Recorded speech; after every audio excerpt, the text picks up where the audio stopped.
আসসালামু আলাইকুম ওয়া রাহমাতুল্লাহি ওয়া বারাকাতুহু। সম্মানিত ভিউয়ার্স, বাংলাদেশে সমন্বয়কদের যে এনসিপি নামক একটা দল, ওদের গভীর আঁতাত রয়েছে তথাকথিত ওয়াহাবি মুরতাদ জামাত শিবিরের সঙ্গে।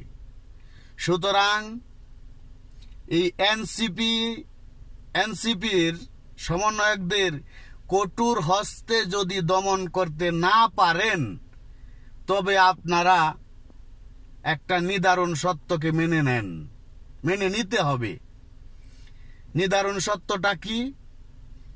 বাংলাদেশটা পশ্চিমাদের কাছে বিক্রি হয়ে যাবে।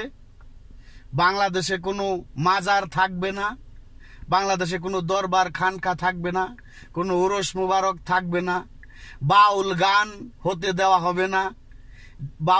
বাউল গানকে, যে লোকসঙ্গীতকে সকল সঙ্গীতের মা বলা হয়, বাউল গান সেই লোকসঙ্গীত থেকে সকল গানের উৎপত্তি। সেই গান বাজনাগুলো থাকবে না। সারা দেশে চলবে শুধু তথাকথিত ওয়াজ মাহফিল নামক ধর্মীয় ব্যবসা।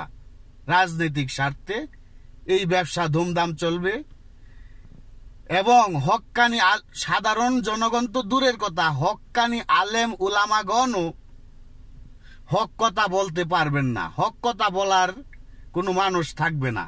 হক্কানি আলেম উলামাদেরকে ধরে ধরে রাস্তাঘাটে জবাই করা হবে। সুতরাং সাধু সাবধান, এখনই আপনারা সোচ্চার হন। এই এনসিপি নামক ওয়াহাবিদের আতাত যাদের সঙ্গে, সেই জঙ্গি গোষ্ঠীকে কঠোর হস্তে দমন করতে হবে। এটাই আমাদের বর্তমান পরিপ্রেক্ষিতে, এটাই আমাদের একটা ইমানি দায়িত্ব হয়ে দাঁড়িয়েছে। সুতরাং সবাই সোচ্চার হন, সবাই কঠোর হস্তে ওদেরকে দমন করুন। ধন্যবাদ সবাইকে, ভালো থাকবেন সবাই। আল্লাহ হাফেজ।